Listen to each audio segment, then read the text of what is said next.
agradecer, ¿no?, en primer lugar a los amigos del país por haber organizado, junto con el Consejo Superior de Investigaciones Científicas, este ciclo, que para nosotros es un ensayo para ver qué hacemos los próximos años, ¿no? Porque no solamente hemos empezado nosotros, porque es el Instituto de Arqueología, es el único instituto del Consejo que está en Extremadura, no hay ninguno más. Por lo tanto, nos parecía que era de buenos caballeros empezar por nosotros mismos a hacer este ciclo de conferencias. La idea sería seguir otros años, pero ya con colegas de otros institutos del Consejo, ¿no?, tanto de física, de matemáticas, de todos los temas que interesen, de astronomía, etcétera, que se hacen en el resto de España, y que yo creo que viene muy bien para contrastar ideas o lo último que se está haciendo en investigación en cualquiera de estas disciplinas. Por lo tanto, yo, ya digo, reitero mi agradecimiento a los amigos del país. Habíamos pensado en Extremadura, primero aquí, y también en el Ateneo de Cáceres, que son los dos sitios que acogen este ciclo de conferencias. Esta es la segunda y nos queda todavía otra, que es sobre arqueología vista desde el aire, que con eso terminamos este ciclo y veremos a ver cómo podemos organizar y cómo organizamos el siguiente. También decir que estoy muy contento de estar en Badajoz, que es la ciudad donde viví nada más y nada menos que 8 años y de la que tengo un recuerdo magnífico, ¿no? Con lo cual siempre estar aquí es un placer y voy a empezar ya a adentrarme en el tema que nos ha traído hoy aquí. Yo pensaba hablar en principio, cuando organizamos esto, que hace ya casi un año, de Tartessos, simplemente, de decir qué es Tarteso, hablar un poco de la cultura, porque estaba en boga en los últimos tiempos. Se seguía hablando cada vez más, pero coincidió también con el boom de un yacimiento en el que estábamos metidos y que ha dado muchísimas sorpresas. Entonces lo que he hecho ha sido, bueno, pues hacer una especie de resumen, una síntesis de lo que sería la cultura tartésica e intentar tener una idea más o menos clara y luego presentar un poco ese nuevo yacimiento para que ustedes tengan una idea de qué es lo que estamos haciendo en esta zona. Gracias. Bueno, pues esa es la literatura de Tartessos. Es decir, yo sé que Tartessos fluye mucha gente entre la leyenda, el mito, la realidad, la arqueología, la historia antigua, etc. Yo siempre digo que todo esto es muy respetable, que a mí me da igual que a alguien le guste leer novela histórica relacionada con Tartessos o cosas relacionadas con lo mítico, o que haya revistas completamente fuera de la imaginación incluso, pero también hay una literatura científica cada vez más importante y que es la que a nosotros nos interesa, ¿no? O sea, que con todos los respetos para todo el que se dedique a Tartessos, nosotros nos tenemos que dedicar a lo nuestro respetando perfectamente lo que hacen los demás. Y lo que hacemos nosotros es intentar desvelar lo que es una cultura que cada día va teniendo mayores visos de realidad. No solamente ya nos basamos en la leyenda y en el mito, sino que sabemos cada vez más cosas de Tartessos y ya podemos organizar históricamente una fase de la historia que ha quedado siempre en la oscuridad. De hecho, ya he visto que en los últimos manuales de los institutos ya hay un párrafo dedicado a Tartessos, lo cual quiere decir que empezamos a tener un conocimiento cada vez mayor y que la gente no lo confunde ya con un mito, ni lo confunde con la Atlántida, ni con cosas pasajeras.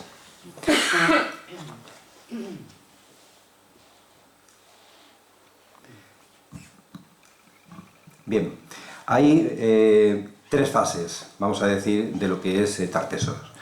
La primera fase que ven ahí es el Tarteso filológico, que es el que Schulten encabezó en los años 20, cuando vino a España, empecinado en encontrar. Él vino, bueno, encontró Numancia, también trabajó en Cáceres, en varios sitios, ¿no? Pero su obsesión era encontrar la ciudad de Tartessos. Según las fuentes griegas, había una ciudad denominada Tartessos que era de gran opulencia, y por lo tanto su obsesión era encontrarla. Y él lo quería hacer como lo hacían los románticos de aquella época, mediante un libro, siguiendo las fuentes, buscando en la geografía e intentar encontrar esa gran ciudad. Lo había hecho Schliemann hacía muy poco, que había encontrado Troya, o lo había hecho Ivans, que había encontrado Knossos, etc., ¿no? Él pretendía exactamente lo mismo. Pero fue una gran frustración, como luego veremos, ¿no? Pero marcó todo lo que conocemos de Tartessos hasta prácticamente los años 50, marcó precisamente el hallazgo, la búsqueda de la ciudad perdida, que la llamaban, ¿no?, de la ciudad de Tartessos. La segunda fase es a través de un gran hallazgo que se hace en el Carambolo, en Camas, muy cerquita de Sevilla, donde en unas obras que se están haciendo en el tiro de pichón del lugar aparece un tesoro, los obreros encuentran un tesoro, se hacen las primeras excavaciones, se encuentran unas estructuras y a partir de ahí se dice que ya tenemos por fin Tartesos, no la ciudad de Tartesos, pero sí por lo menos el material que identifica una cultura, que era fundamental porque no había nada que se relacionara con el mundo tartésico. Y por último, es muy reciente, pero en el año 2002, ya con una revisión de estas excavaciones del Carambolo y con toda la infraestructura que conlleva las nuevas metodologías en arqueología y demás, ya tenemos un concepto de Tarteso mucho más claro, ¿no? Ya sabemos, todavía nos queda muchísimo por conocer, evidentemente, pero es verdad que es una cultura que tiene ya unos rasgos muy bien definidos en algunas dimensiones. Por ejemplo, ya sabemos cómo es el mundo funerario, sabemos cómo se entierran, qué ritos se realizan, cómo eran sus casas, cómo eran sus vías de comunicación, cómo eran los santuarios, etc., ¿no? Por lo tanto, ya digo que ya podemos organizar históricamente esta cultura. Bien, este mapa es el que se manejaba en la antigüedad, es el mapa que primero hizo Estrabón, que fue el que manejó él, y es un mapa del mundo conocido en aquel momento. Estamos hablando del siglo VI a.C., donde el Mediterráneo es el centro de ese mundo, donde se mueven todas las culturas, y donde la península ibérica está en el extremo del mundo. Es decir, a partir de ahí no hay nada. La Tierra todavía era plana, no existía ningún otro continente, y por lo tanto el extremo occidente era el lugar exótico, el lugar donde nadie llegaba, y si alguien llegaba era con mucho esfuerzo y sacrificando también no solamente sus vidas en algunas ocasiones, sino también sacrificando todas sus mercancías, ¿no? Por lo tanto, era una inversión muy fuerte para adentrarse en este extremo occidente. ¿Qué veían en ese extremo occidente? Bueno, ya se conocía por algunas fuentes y por algunas noticias que circulaban por aquella época ya, que este lugar del extremo occidente tenía una riqueza en metales, fundamentalmente en plata. Pero ¿cómo llegar hasta allí, ¿no? Sin arriesgar, como decía antes, ¿no? La idea era, ahí tenemos un poco lo que es esa cuenca última del Mediterráneo, ¿no? A la que era difícil adentrarse del norte de África, y las columnas de Hércules, las famosas columnas de Hércules, que no sé si con el puntero aquí la tenemos, ¿no? Por un lado Algeciras y por otro el Monte Hacho en Ceuta. Son las famosas columnas de Hércules que nadie traspasaba en aquel momento, primero por las corrientes lo impedían, las embarcaciones no tenían la potencia, ¿no? Como para traspasar esas corrientes, y por lo tanto era un lugar prácticamente desconocido. A partir de aquí era el mundo desconocido, ¿no? para el mundo griego. Y el norte de África, donde se empiezan a colocar las primeras colonias. Estas columnas y Cádiz como lugar central, que luego se va a convertir en el centro de toda la civilización occidental. Para hacer un contexto histórico de qué está pasando en este momento en el Mediterráneo, para entenderlo un poco, hay que decir que es el momento en el que Micenas, que controlaba todo el Mediterráneo, todo el comercio marítimo del Mediterráneo, cae en una profunda crisis, y esa profunda crisis va a equilibrar los poderes entre los distintos lugares del Mediterráneo. Los fenicios se van a aprovechar de esa crisis y los griegos, los descendientes precisamente de los picénicos, por otra parte, se van a repartir un poco el Mediterráneo. Eso es un poco para que tengamos el contexto histórico de qué es lo que sucede. Y comienza el mito de Tartesos, que los griegos sitúan de nuevo en el extremo occidente. ¿Por qué? Porque es el lugar más apartado de la Tierra y donde uno puede abordar esos mitos, porque nadie conoce el territorio y por lo tanto uno puede decir, bueno, pues lo que sucede en aquel lugar. ¿Cuál es el problema? Que si uno quiere llegar al extremo occidente a comerciar y utilizar los metales que según las fuentes dicen que existen, tiene que vencer ese miedo de ir hasta el extremo occidente. Por tanto, los griegos inventan unos mitos que son maravillosos. Y además es muy curioso porque Tartesos es la única civilización que no hace sus propios mitos. En todas las civilizaciones hacen sus mitos, ¿no? Roma hace el mito de Rómulo y Remo, o de Eneas cuando funda Roma, o los griegos con sus dioses, etc., ¿no? Bien, Tartesos no tenemos fuentes tartésicas, pero son los griegos los que hacen la mitología de Tartesos. Y sitúan los grandes monstruos en este extremo occidente. El más conocido, sin duda, la Gorgona Medusa, que es un monstruo con cabezas de cientos de serpientes, que tiene que venir un semidios a vencerla, que es Perseo. Es decir, los griegos empiezan a mandar semidioses a Extremo Occidente para matar a los monstruos que existen, para que luego los comerciantes griegos tengan las puertas abiertas hasta esta zona, ¿no? Y que puedan comerciar sin ningún problema. Otro de los trabajos de Hércules, que es el semidios por antonomasia, ¿no? De hecho las columnas que se montan son las columnas de Hércules. Hércules lo que hace es venir a hacer los últimos trabajos que le mandan Euristeo, ¿no? Su famoso primo. Cada vez que le mandan a hacer un trabajo, está más lejos, lo va alejando cada vez más de Grecia. De hecho, los últimos trabajos de Hércules se producen en el extremo occidente, ¿no? Y se sitúan también en lo que sería hoy Tartesos. Uno de ellos es el famoso robo de los toros de Gerión, otro monstruo, ¿no? Con 3 cabezas y demás, que tiene que vencer Hércules y llevarse sus toros a Grecia.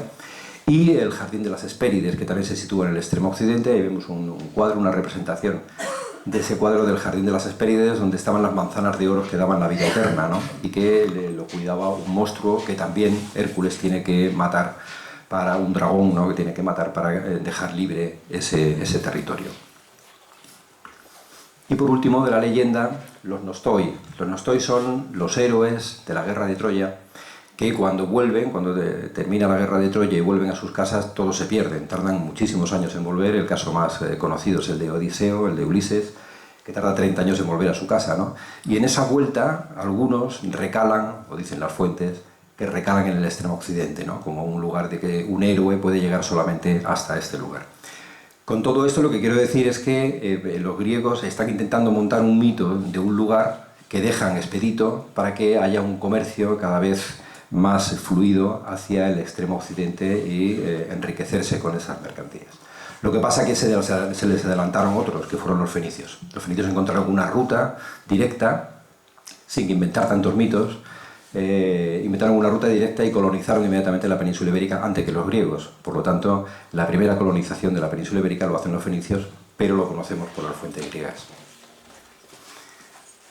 Del mito pasamos a la leyenda, y la leyenda es la que... Ahí tenemos unos textos muy clásicos, ¿no? Del primer rey que se menciona en las fuentes, como es Argantonio, que es el rey por antonomasia, un rey que vive 120 años, que tiene una riqueza colosal, que además ayuda incluso a los foceos, los primeros comerciantes griegos que llegan a la península, los ayuda y dice que les paga las murallas para construir su ciudad. Están asediados, ¿no? por los medos, por los asirios, por otro lado, etcétera. Se está organizando una crisis muy grande en el Mediterráneo y se está removiendo todo ese comercio. Por lo tanto, viene esa lucha entre los fenicios y los griegos, que va a durar durante muchísimo tiempo, hasta que se establece una especie de equilibrio. Cuando se cambian los fenicios, se trasladan y se funda Cartago, ¿no? Es otro mundo completamente nuevo. El Tarteso filológico es el que encabezaba Sulten, como decía antes, ¿no? Es el que empieza en los años 20 y es el que ha marcado un poco toda la visión de Tartesos prácticamente hasta nuestros días. Mucha gente todavía sigue pensando que hay una ciudad que se llama Tartesos y que hay que buscarla, que no la hemos encontrado, ¿no? Y en realidad no es así. Lo que hay es una civilización que tiene varias ciudades, algunas más importantes, otras menos importantes, que están repartidas por todo el suroeste peninsular y que se establecen en un foco muy determinado que luego veremos. Esta es la búsqueda de la ciudad. Ahí tenemos una foto de Sulten y otro personaje importantísimo que es George Bonsor, que también es el primer arqueólogo, podemos decir, relacionado con Tartesos. La cuestión está en que Bonsor excava muchísimas tumbas, muchas necrópolis de esta época, pero él no sabe que está excavando una civilización como es Tartesos. Se piensa que son fenicios, celtas, una mezcla, ¿no? Rara de gente, no los identifica muy bien, pero en realidad son las primeras excavaciones que identifican a Tartesos. Y elabora un mapa, un magnífico mapa de Tartesos, con el lago Ligustinos, que llaman los romanos, que sería el Golfo Tartésico de las fuentes, que era como era geográficamente. Además ha comprobado actualmente que aproximadamente era así, es decir, había una entrada de un golfo en la península ibérica, de tal forma que Sevilla, por ejemplo, tenía mar, llegaba el mar justo hasta los pies, o los esteros de Coria del Río, ¿no? Que es donde están. Y todos los yacimientos, como luego veremos, están situados en el entorno de ese paleolago, de ese antiguo lago. Por lo tanto, ahora cuando vemos yacimientos que dicen que son tartésicos, que están en el interior de Andalucía, no es que estén en el interior, es que antes estaban en la costa, ¿no? Y que hoy, bueno, pues ya está en otro lugar situada.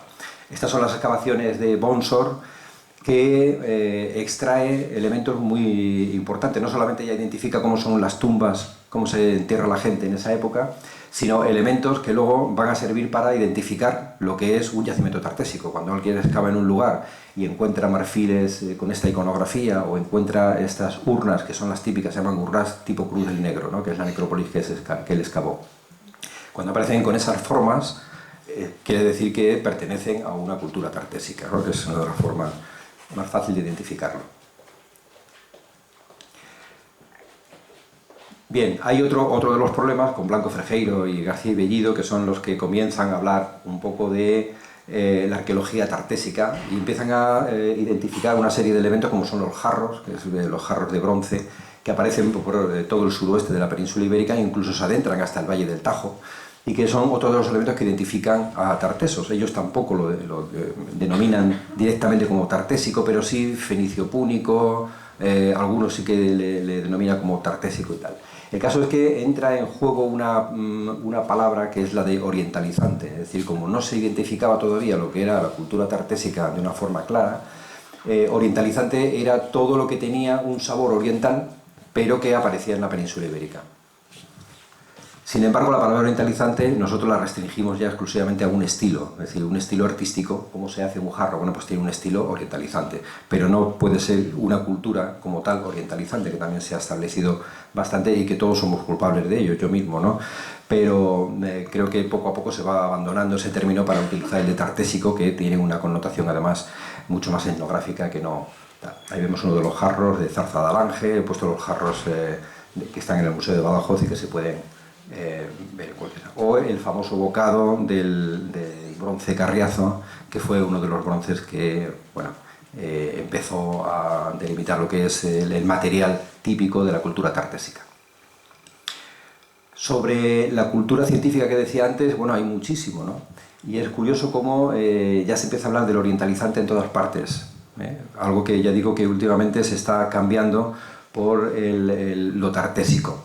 Yo decía que yo también era el culpable porque organizamos en 2003 un congreso, que era el periodo orientalizante, el primero que tenemos allí, y siempre digo lo mismo, ¿no?, que si ese congreso, de los 200 que participaron en el congreso, todo ponía pues el orientalizante en Alicante, o el orientalizante en Sevilla, el orientalizante en tal, ¿no?, si se hubiera titulado el periodo tartésico, hubieran asistido los mismos y hubieran hecho las mismas ponencias, ¿no?, y las mismas comunicaciones, es decir, no había una distinción entre ambas cosas. Lo que pasa es que se utilizaba más el orientalizante porque quedaba como más aséptico, ¿no?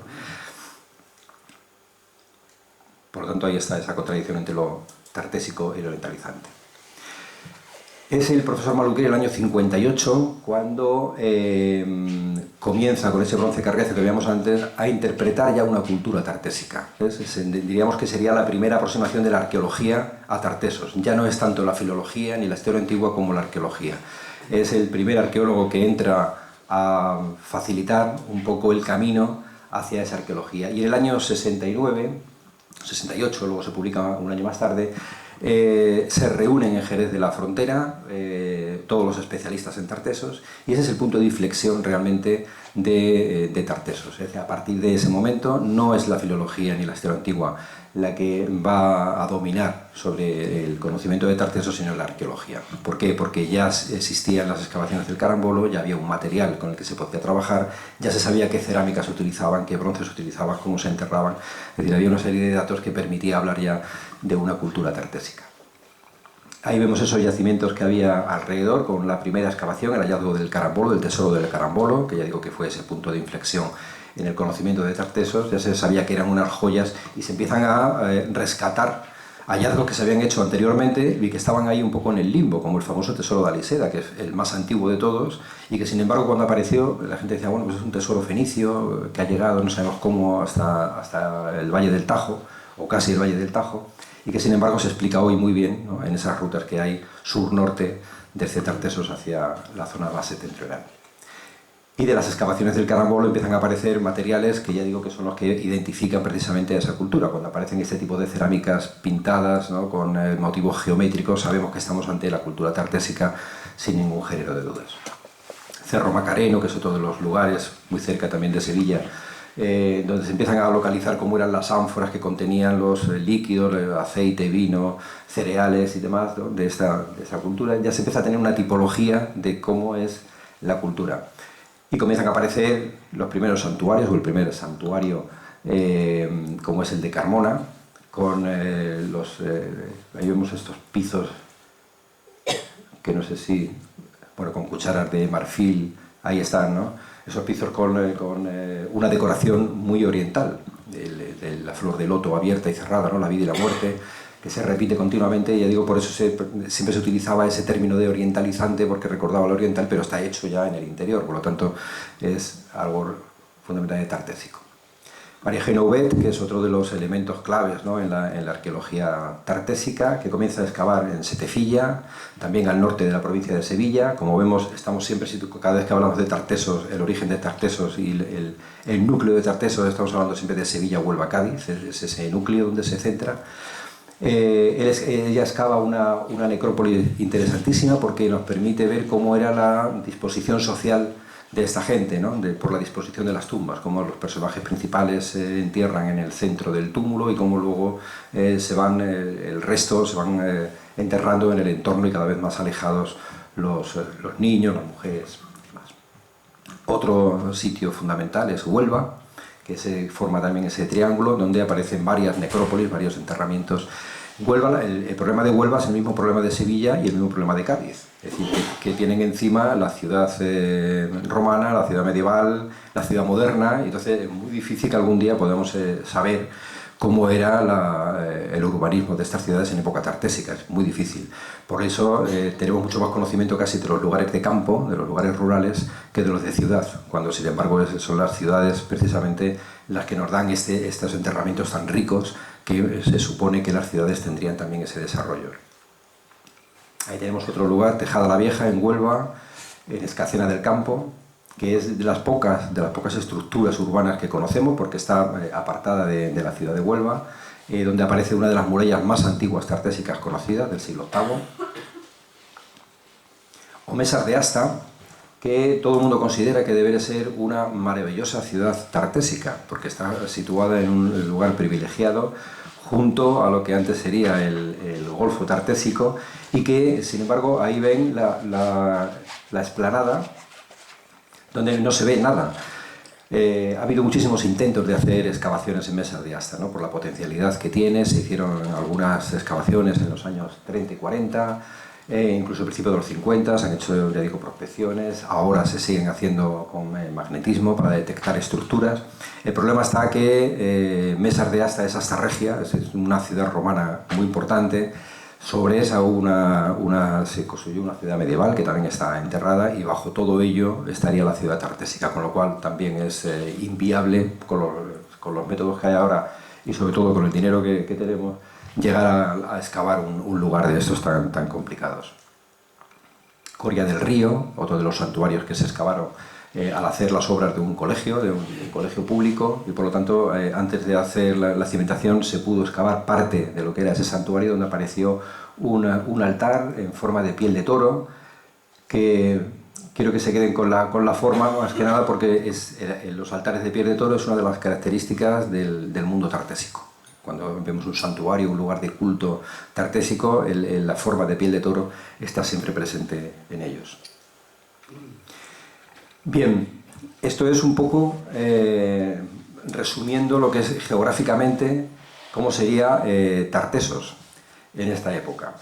Nosotros tenemos un núcleo, el foco de Tartesos, donde se conforma la cultura tartésica, que es, como decía antes, ese triángulo entre las provincias de Huelva, Sevilla y Cádiz.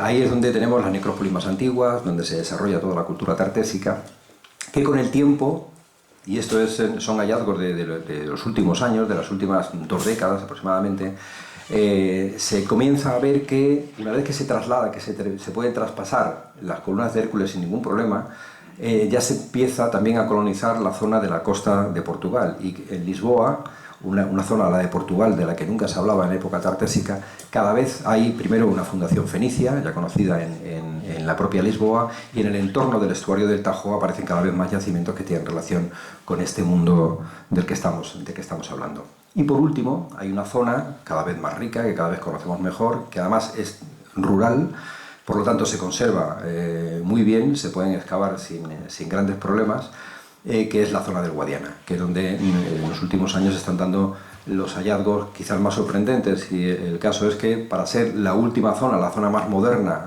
del último desarrollo de la cultura tartésica, gracias a ella estamos conociendo muchas veces lo que es la cultura tartésica en sí, porque ya digo que en la zona del núcleo se conoce mucho menos. Se utiliza, cuando a la gente le preguntan qué es Tarteso o quiénes son los tartesos, fundamentalmente, pues hay una gran confusión, ¿no? Yo he hecho la prueba muchas veces y la verdad es que es difícil, ¿no?, de que alguien entienda qué es un tarteso. Es el indígena que vive en la península ibérica antes de que lleguen los fenicios. Es el indígena que está solamente en el núcleo del suroeste peninsular. Es bueno, hay para todo, ¿no? Vienen desde el calcolítico, como hay algunas teorías, ¿no?, que te dicen que vienen desde la época megalítica, los tartésicos. Bueno, en realidad, los griegos, cuando hacen referencia a la península ibérica, y hacen varias veces referencia a ella, siempre hablan de tartesos y de los tartesios. Jamás hablan de los fenicios. Y los fenicios ya estaban establecidos aquí desde el siglo VIII. Y las fuentes griegas son del siglo VI, o sea, 200 años después. ¿Qué quiere decir esto? Que los fenicios, cuando llegan a la península ibérica, se unen a los indígenas, y en 200 años hay tiempo más que de sobra para formar una cultura nueva que se llama tartesos. Y es curioso cómo en las propias fuentes romanas, muchos años después, hablan de los gaditanos, de los que proceden de Gades, hablan como tartésicos. Es decir, se ha quedado un poco esa idea que siempre decimos como, no sé, apelamos a los futbolistas franceses, decimos los galos, o a los portugueses le llamamos los lusos, y demás, ¿no?, aludiendo siempre al pasado histórico. Bueno, pues los romanos ya lo hacían con la península ibérica, le llamaban tartésicos a todos los que procedían de Córdoba, de Cádiz o de Sevilla, ¿no? Una forma de...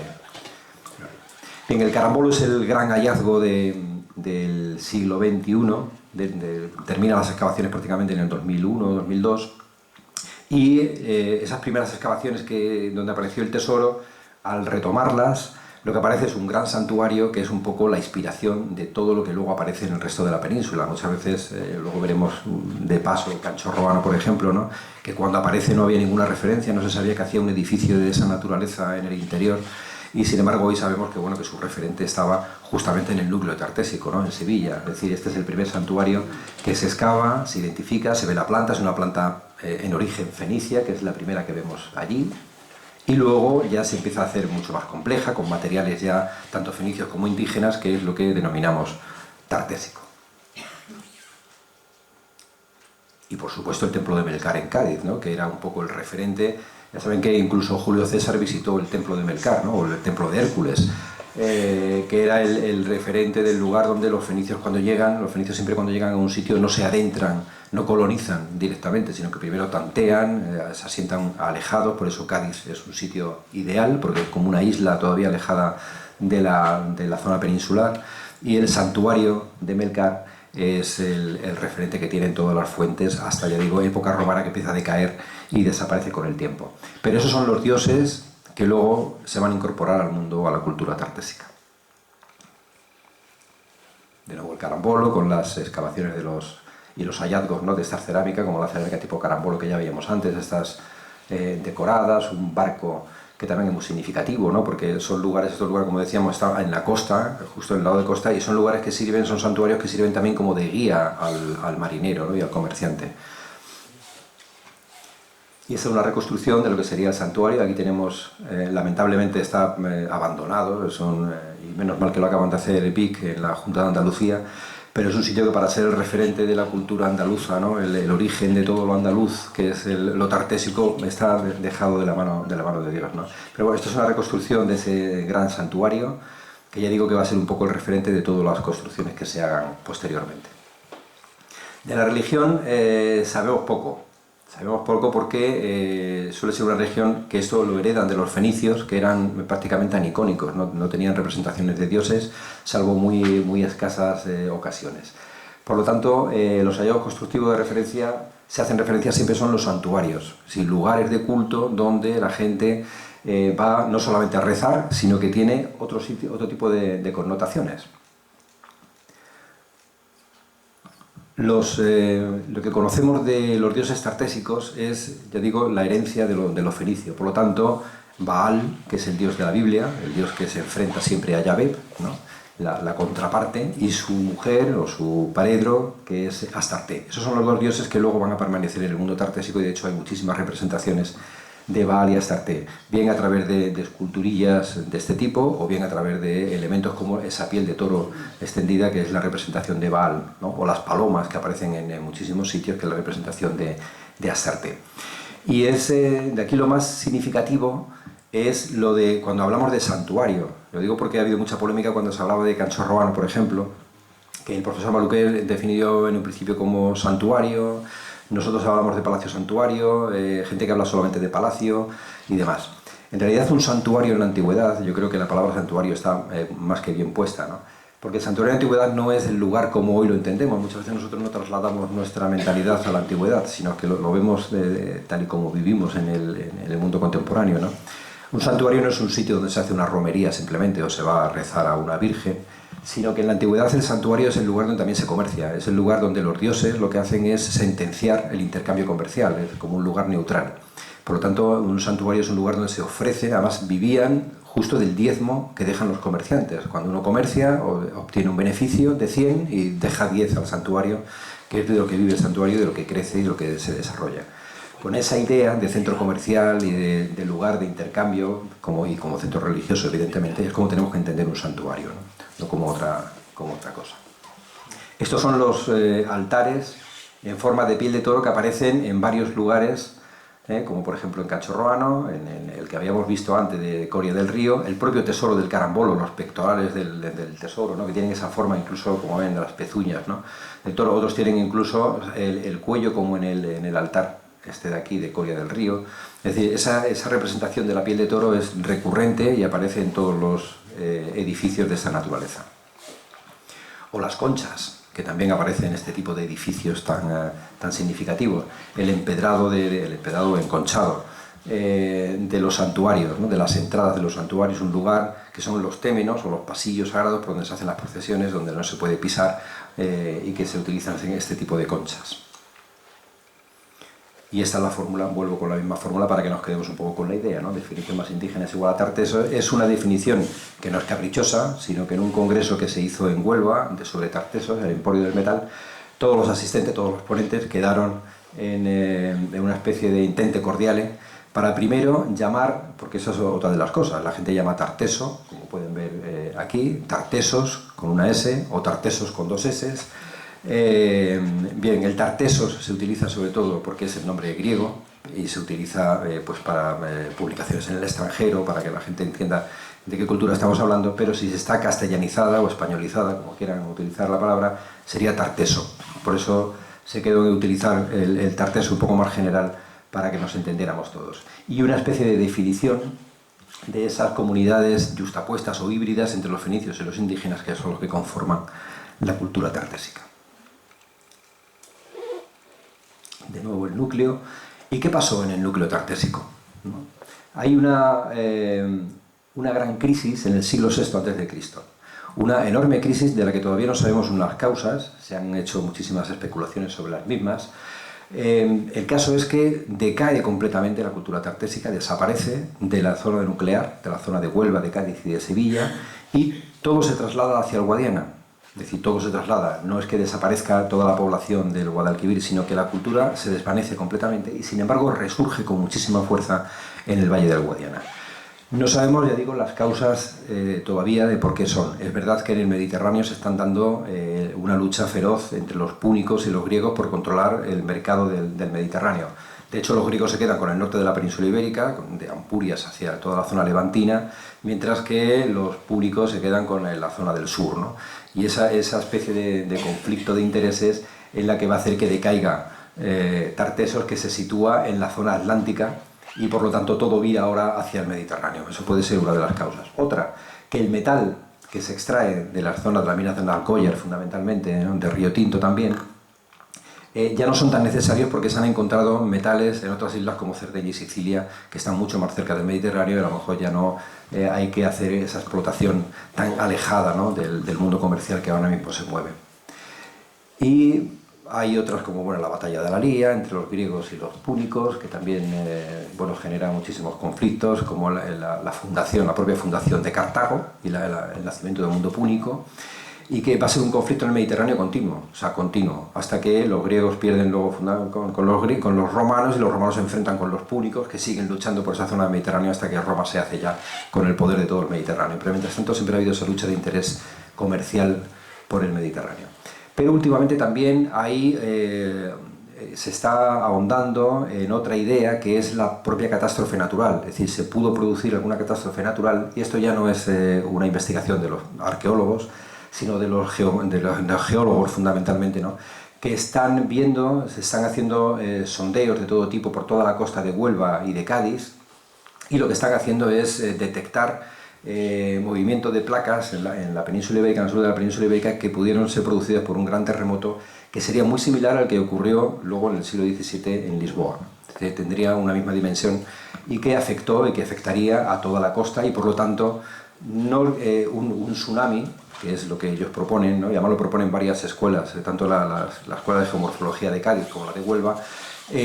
No acaba con una civilización, evidentemente. Un tsunami lo que sí acaba es con todos los puestos que hubiera en costa, es decir, los puertos, los sistemas comerciales, los almacenes y demás, y eso pudo provocar una crisis que hizo que a lo mejor la gente huyera del lugar o que decayera, ¿no?, comercialmente en el sitio. Ya digo que esto es algo que se está todavía estudiando, está todavía en ciernes, pero tiene bastantes visos, cada vez más visos, de ser también una realidad, y que a lo mejor se une a todo lo demás. No quiere decir que sea una causa exclusiva, pero sí que se puede unir a todo lo demás. Y del Valle del Guadalquivir, como decía, nos pasamos al Valle del Guadiana. Si ven, cada cosa del Valle del Guadiana, se puede decir entre Guadiana y el Tajo, ¿no?, que es donde está Aliseda, o el caballo de Canchorroano, o el Quiliz de la Copa de Medellín, y los elementos que aparecen en la zona del Guadalquivir, ¿no?, que tienen esa confluencia entre ambos. El Valle del Guadiana, en época tartésica, lo que conocemos es cada vez más, cada vez mejor, y además de una forma cada vez más profunda, con lo cual no hay muchas dudas. Ahora ya no es tanta la equivocación como hace 20 años, ¿no? Cada vez hay más escuelas además que se dedican a estudiar esta zona, y estamos dibujando cada vez un paisaje mucho más claro en el entorno, sobre todo, fundamentalmente en el entorno del Guadiana, que sería el gran río, la gran arteria, con la que además no solamente se comercia hacia Portugal, sino también hacia el este, donde está surgiendo otra cultura muy potente, que es la ibérica. El Guadiana hace un poco de hilo conductor entre esas dos culturas. Y es curioso porque a partir de ahora ya no hay tanta comercio y tanta relación entre el sur de Tartesos y el norte, ¿no?, sino que el sur, que ha entrado en esa crisis, ahora es más longitudinal, ¿no?, de oeste a este, más que de norte a sur, o de sur a norte. Bien, las prospecciones han sido fundamentales para detectar todos estos yacimientos, y el primero que debemos mencionar es la necrópolis de Medellín, en Badajoz, que excavó el profesor Almagro Gorbea en los años 70, y luego ya en los 80, aunque se ha publicado hace muy poco la memoria de estas excavaciones, y que son magníficas porque detectan un yacimiento puramente tartésico que arranca en el siglo VII, es decir, cuando todavía Tartesos estaba en el núcleo del suroeste, y que sin embargo continúa, a pesar de la crisis, continúa hacia el siglo VI su dirección. Una necrópolis muy interesante porque tiene además unas tumbas que son todas muy ricas, lo cual quiere decir que lo que se entierran son personajes seguramente del entorno, como se defiende en una tesis así muy reciente, que esperemos que salga pronto a la luz. La muerte en Tartesos es quizás una de las cosas que mejor conocemos, como decíamos antes, ¿no?, cómo se enterraban, cuáles eran los ritos que se utilizaban. Así, grosso modo, podemos decir que el rito fundamental es la cremación, aunque también hay inhumaciones, pero el rito fundamental es la cremación, que es el cadáver se lava primero, después se quema. Una vez quemado se recogen sus huesos, se depositan en una urna, y esa urna se entierra en la tierra, ¿no? Y alrededor de ello, dentro de la urna por un lado y alrededor, se deposita todo el ajuar. Un ajuar que está compuesto normalmente por desde el broche de cinturón o adornos relacionados con el difunto, armas en el caso de que fuera guerrero, etc. Y eso no pasa. Ni para atrás, ni para adelante.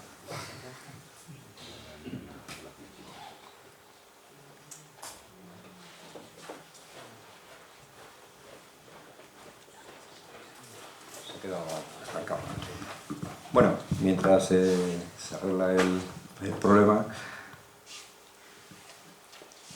decía que aparte de las necrópolis, otro de los elementos que mejor conocemos, sin duda, es el de los santuarios, que es el que nos ha marcado un poco la pauta en esta zona del Guadiana.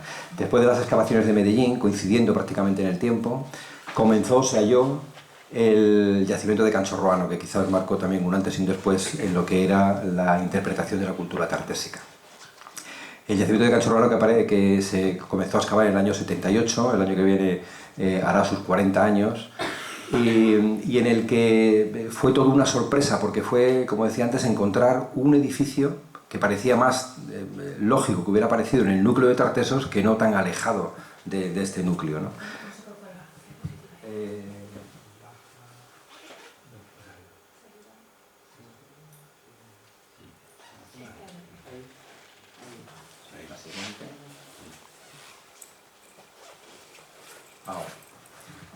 Bueno, pues eso, por Canchorroano. Ese es el túmulo. Para que nos hagamos una idea, todos estos santuarios, todos estos edificios están siempre ocultos bajo un túmulo, que es una acumulación de tierra, ¿no?, que lo que hace es taparlos.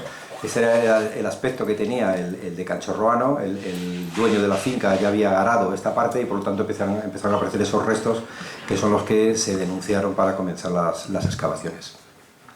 Ahí tenemos el símbolo de Canchorroano, ¿no?, con estas, es una jano bifronte, con las dos palomas, que como decía antes era la representación de Astarte, ¿no?, y los caballos, que van a estar omnipresentes en el yacimiento, ¿no? El caballo es fundamental, hay muchísimos arreos de caballo, de hecho esto es el bocado lateral, la cama lateral de un bocado de caballo, de los que hay hasta 18, si no recuerdo mal, en bronce, que también es muy curioso porque ya se ha introducido el hierro, es decir, los fenicios, aparte del hierro, la escritura, el torno de alfarero y muchas más cosas, lo que introducen es el hierro, y a partir de entonces todos los bocados se hacen en hierro. Sin embargo, en Canchorroano siguen siendo de bronce, como un lugar muy especial, lo que sigue manteniendo ese metal más antiguo.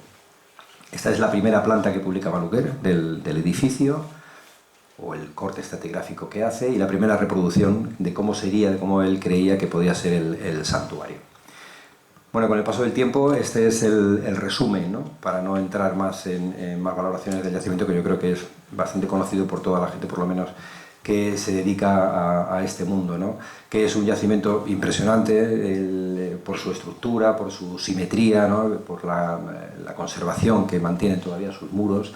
Ahí tenemos el último edificio de los 4 que había, de los 3 que había, pero luego debajo lo que hay es un resto de lo que podía ser una cabaña, una pequeña cabaña, y ya ven la forma, ¿no?, con unas pequeñas torres que son más que nada de prestigio, no son defensivas, ¿no?, unas torres que lo que hacen es flanquear la entrada hacia un patio, y de este patio se centra hacia el resto del edificio, que está tripartito en tres grandes almacenes, la zona de ofrendas y luego la zona principal, el Santa Santorum, donde está el altar, y alrededor una serie de capillas donde también se hacen ofrendas al propio santuario. Como ven, solamente hay una entrada, rodeada toda por un foso, que también es un foso, bueno, evita también que pasen los animales, pero sobre todo es esa relación del agua, ¿no?, que es muy tradicional en el mundo oriental y en el mundo griego, ¿no?, el agua siempre antes de los santuarios, de los templos, de los sitios sagrados.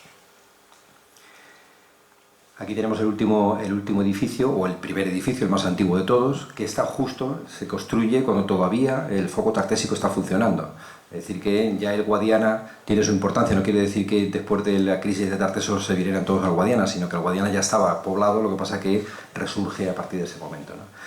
Este es ese primer edificio que se construye, un edificio del que se conoce solamente, bueno, lo que está aquí en morado, con un altar muy original en el centro, una mesa de altar y un vasar donde se ponían los vasos de los jarros de bronce, con elementos muy relacionados también con el culto, como estos vasitos pequeñitos, ¿no?, para beber líquidos.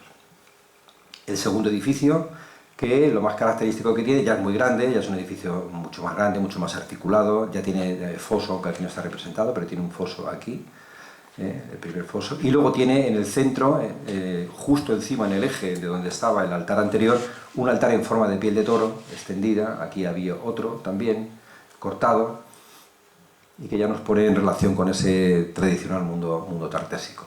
Y el último edificio, el que hemos visto en la vista aérea, que es este de aquí, bueno, mucho más complejo todavía, ya con una planta superior, ya no se puede, como estaba el foso construido, no se puede ampliar, entonces lo que se hace es subir una planta, y es el que vemos con esos materiales tan ricos, ¿no?, que aparecen con los jarros, las ofrendas que aparecen con ánforas, normalmente siempre con una con vino, aceite y otra con agua, que se repite continuamente, ¿no?, con los braserillos, los jarros de bronce, etcétera. Ya digo que hay una relación muy intensa con el caballo, donde la escultura del caballo, que es la primera escultura de bulto redondo fusionada, ¿no?, que conocemos de este momento, que es un magnífico ejemplar que yo creo que ha dado varias vueltas por lo menos a Europa, bueno, y también al mundo, ¿no?, porque ha estado yo creo que en más exposiciones de todos los elementos que hay en el Museo de Badajoz, seguramente, ¿no? Un caballo muy viajado. La Mata es otro yacimiento que está muy cerca, también en el Valle del Guadiana. Bueno, es otro significado, no es el santuario como tal, parece que es un sitio más de distribución comercial, donde aparecen muchísimas ánforas, muchísimos molinos, pero ya digo, también esa relación con ese mundo del Guadiana, donde lo más destacado son las construcciones, que es de tipo canchorroana, siempre adobe, que es lo fundamental, son unos cimientos de piedra y sobre ellos se construye. Bien, el poblamiento tartésico del Guadiana, esta es un mapa de la distribución de los yacimientos de la zona, donde destacan sobre todo lo que son los túmulos, estos túmulos que esconden debajo un edificio tipo canchorroano, o pensamos que tienen un edificio tipo canchorroano, evidentemente hasta que no se excaven todos pues no podremos saberlo, pero por lo que se va sabiendo, por la estructura que tiene, por los materiales que aparecen, parece que son así. Por lo tanto es una estructura muy original. No, esto no aparece en el Guadalquivir y es lógico, ¿no? Cada vez que una cultura va a otro lugar distinto se mezcla con los indígenas que hay en ese sitio y hay ideas nuevas, formas de estructuras sociales nuevas y por lo tanto cada uno tiene su propia originalidad. Y aquí viene el yacimiento nuevo que estamos excavando, ¿no?, en estos 3 últimos años, que es la Casa del Turuñuelo. Es uno de esos túmulos que hemos visto antes en esa distribución.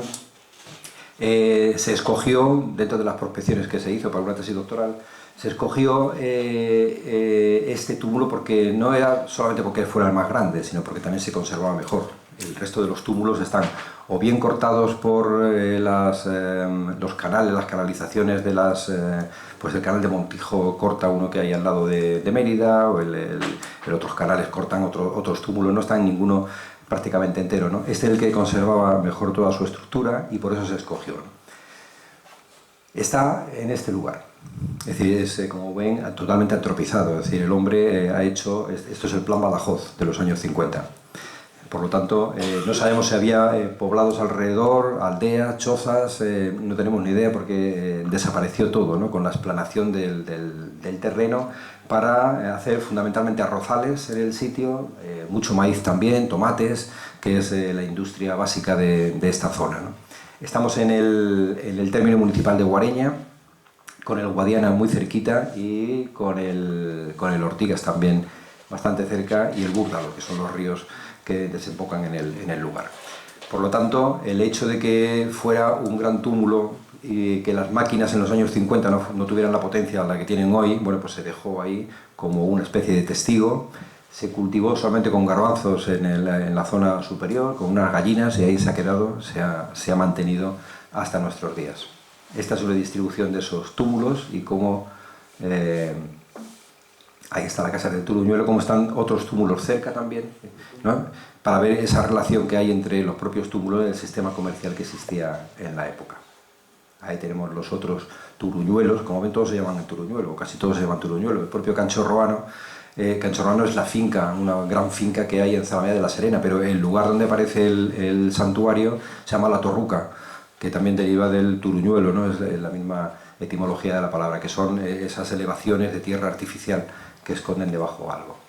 Bien, ¿cómo se encontró el túmulo? Pues después de revisar las fotografías aéreas desde el vuelo americano del año 56 hasta la fotografía del 80 y en la contemporánea, en la última, vemos cómo va cambiando un poco la forma del túmulo, y es lógico. Es decir, los propios agricultores, cada vez que metían las máquinas, pues iban arañando un poquito, ¿no? Y dándole esa forma circular que tiene hoy, aunque antiguamente era ovalado.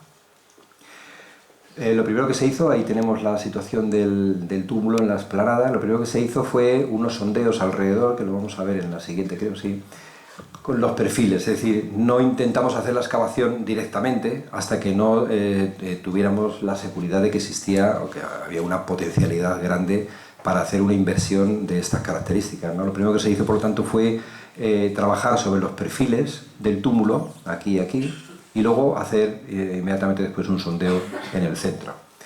De esos perfiles, ahí ven uno de esos perfiles, lo que aparecen, ya empiezan a aparecer las ánforas en el mismo, con los